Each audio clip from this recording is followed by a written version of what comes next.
Olá pessoal, professor Lucas Lima aqui com vocês mais uma vez. Esse vídeo que eu vou estar gravando aqui para vocês é o primeiro de uma nova série de vídeos aí, voltada para os alunos do primeiro ano principalmente, e para alguns alunos aí do terceiro ano que estejam estudando para o vestibular também, que precisam revisar esse conteúdo, que é o conteúdo de cinemática, beleza? É importante que eu falar para vocês que antes de assistirem essa aula, vocês precisam assistir uma outra playlist que eu tenho aqui de 2 vídeos, basicamente, que fala sobre unidades de medida. É basicamente para vocês aprenderem quais são as unidades de medida principais que a gente vai estar usando e como que a gente converte de uma para outra. Beleza? É só vocês procurarem aqui no canal que vocês vão achar tranquilamente. Tá? Então vamos lá. Como eu falei para vocês, a gente vai ter uma série de vídeos falando desse tema de cinemática. E esse primeiro vídeo nosso vai ser uma introdução à cinemática escalar. Basicamente a gente vai estar falando sobre os principais conceitos que envolvem essa parte da física chamada cinemática. Então, a cinemática é a parte da mecânica, lembrando que mecânica é a parte da física que estuda os movimentos, né? Então a cinemática também vai estudar os movimentos, mas ela não leva em conta a causa dos movimentos. Basicamente, a gente vai estudar as características do movimento sem se preocupar com o que causa esse movimento em si. E para a gente entender melhor esse conceito, para a gente começar a falar de uma maneira mais específica aqui da nossa disciplina, a gente precisa entender alguns conceitos, né? Eu vou estar passando para vocês alguns conceitos aqui, para a gente definir o significado desses conceitos para a nossa disciplina aqui. Beleza? Então vamos lá. O primeiro conceito que a gente precisa estabelecer é o conceito de referencial. É um dos conceitos mais importantes aí desse ramo que a gente vai estar estudando, né? Vocês já devem ter ouvido falar bastante quando a gente pergunta alguma coisa que o povo fala assim, depende do referencial, depende do ponto de vista, né? Então a gente tem quase aí o mesmo significado. Então para a gente, referencial vai ser todo o local onde o observador fixa um sistema de referência, para a partir deste estudar o movimento ou repouso de um corpo. Para ilustrar para vocês de maneira mais simples, eu vou colocar aqui 2 figuras. Então a gente tem aqui 2 figuras, né? A gente tem aqui nessa primeira um ônibus e um homem sentado aqui no morrinho. Aqui a gente tem 2 pedestres, um semáforo e um carro com 2 pessoas. Qualquer corpo nessas 2 imagens podem ser consideradas como referencial. Eu posso considerar esse homenzinho que está com a setinha aqui na cabeça como referencial, o morro, o ônibus, alguns dos passageiros ou o próprio motorista. Nessa outra imagem pode ser essa placa, pode ser a faixa, a mulher aqui ou o filho dela, o semáforo, o carro ou algum dos 2 passageiros. O importante é a gente definir que referencial vai ser o local onde a gente vai fixar, né? Onde o observador vai fixar o sistema de referência. Pode ser qualquer um deles. Então, se a gente estabelece como referência esse homem sentado no morro, a gente vai analisar o movimento de todos os outros objetos aqui em função dele, tendo ele como referencial. Se a gente mudar para um outro, a gente vai estar estudando o movimento em relação a esse referencial.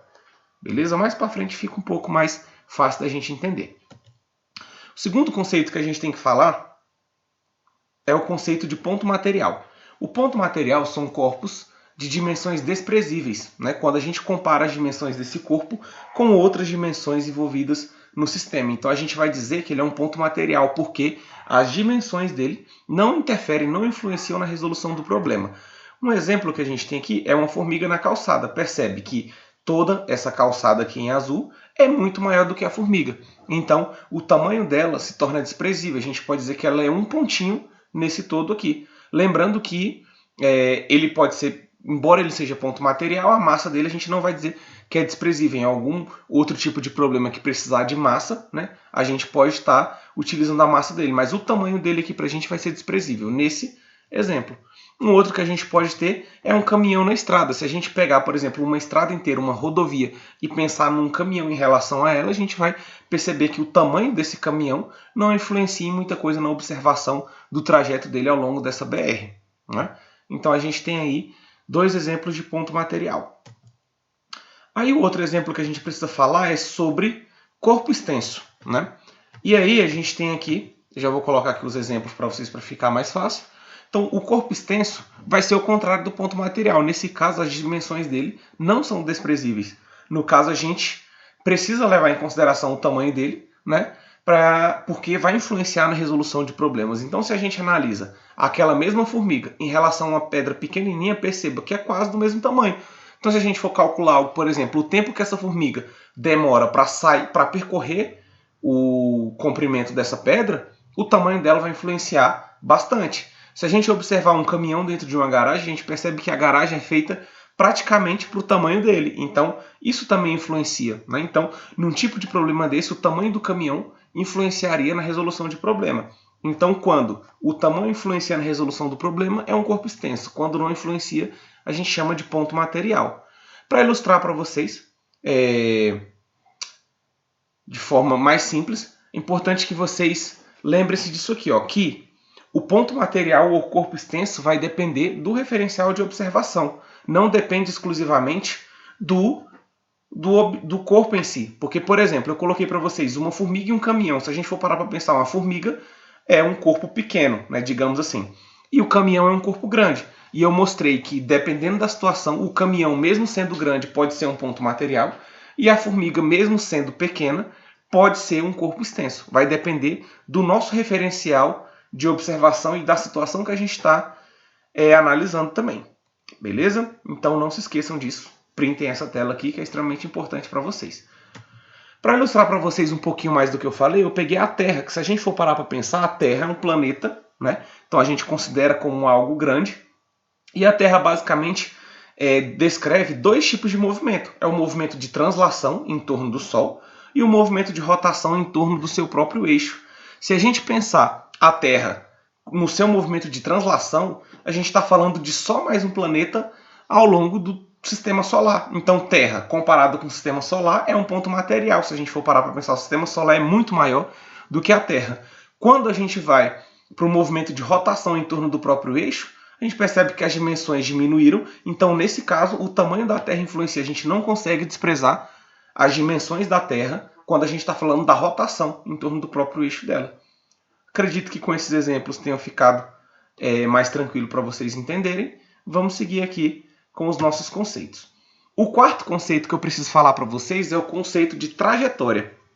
O conceito de trajetória, basicamente, é o seguinte. Trajetória vai ser o conjunto de sucessivos pontos que um móvel ocupa ao longo do tempo, né? E estes pontos são determinados em relação ao referencial adotado, né? Ou basicamente em relação à posição do observador, né? Que talvez seja melhor para vocês entenderem. Enfim, vamos pegar aqui, ó.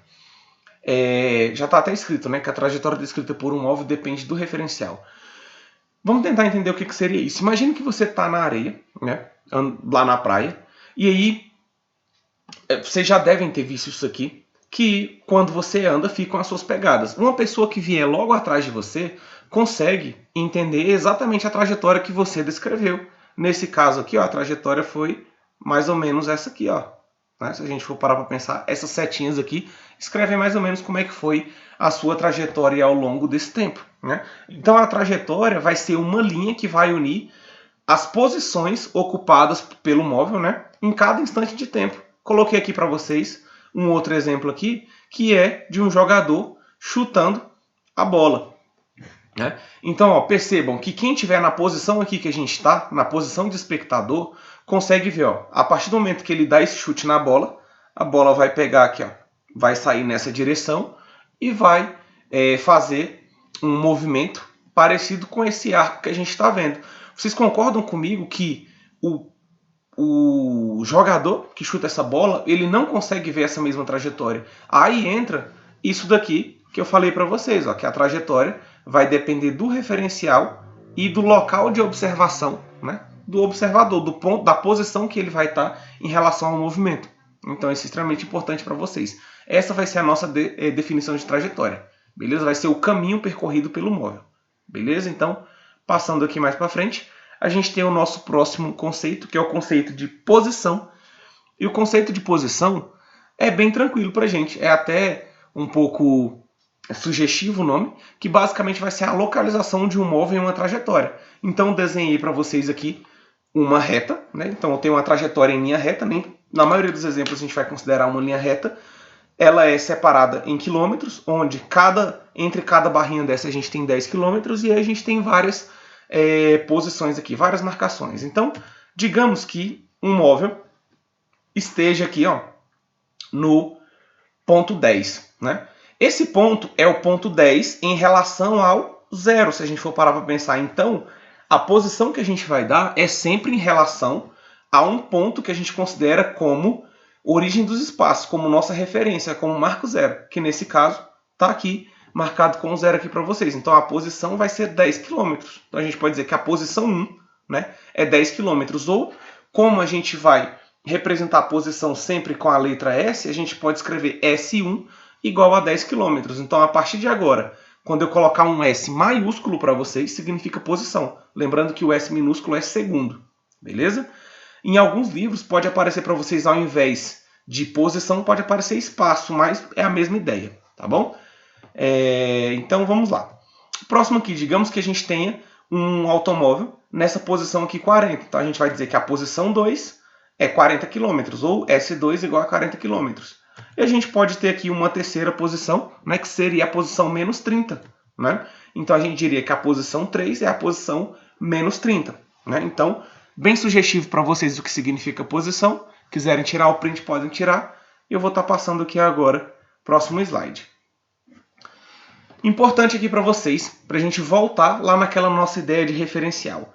Quando a posição de um móvel se altera em relação ao referencial, no decorrer do tempo, dizemos que o corpo encontra-se em movimento. Quando a posição de um móvel não se altera em relação ao referencial, dizemos que o corpo encontra-se em repouso. Isso aqui é basicamente a ideia do próximo item que a gente precisa falar, que é sobre movimento e repouso. Para isso, eu vou voltar lá naquela imagem que eu mostrei para vocês do início do slide, que é essa imagem aqui, ó. Olha só, se a gente considerar como referencial esse carinha aqui sentado, o ônibus, os passageiros e o motorista estão em movimento em relação a ele. Por quê?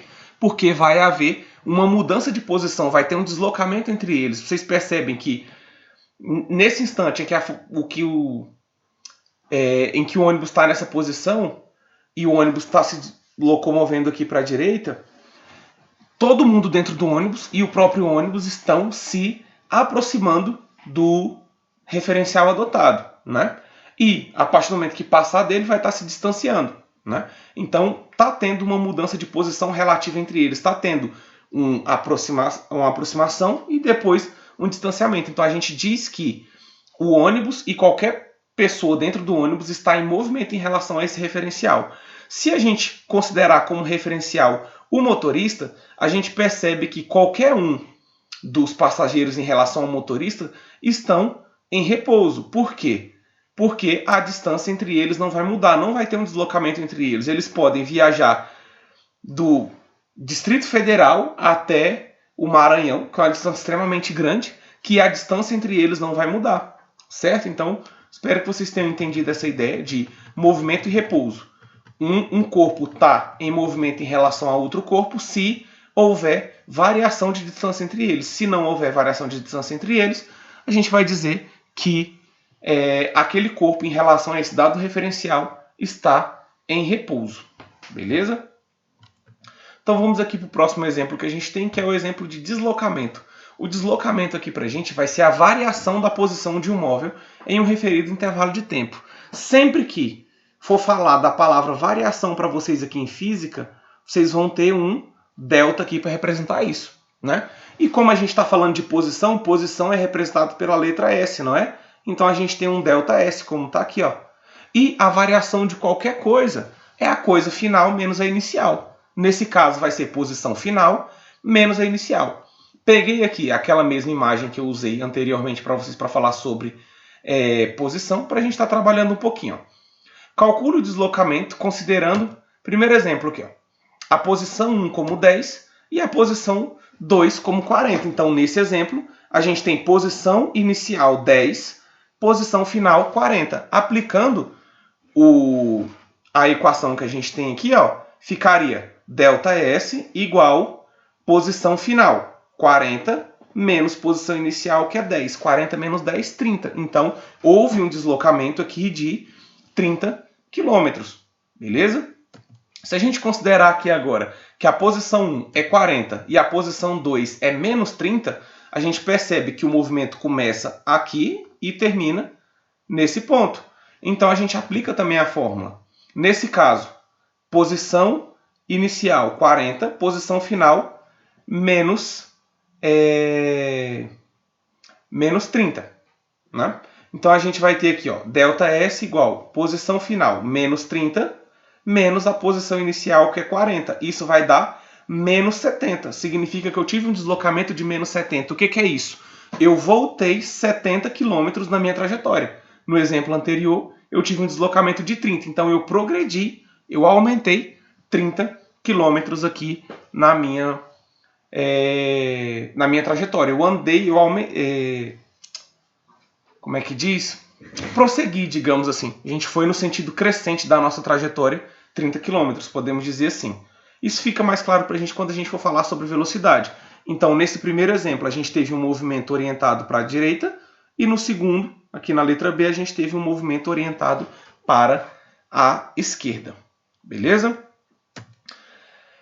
Importante para vocês entenderem aqui que deslocamento e distância percorrida nem sempre serão a mesma coisa. Se a gente for parar para perceber aqui, ó, nesse exemplo A aqui, quando o carro sai do ponto A e vai para esse ponto aqui, ó, sai do 10 até o 40, o deslocamento deu 30, como a gente falou. Se a gente olhar no marcador desse carro, no velocímetro, ele vai marcar lá uma distância de 30 km também.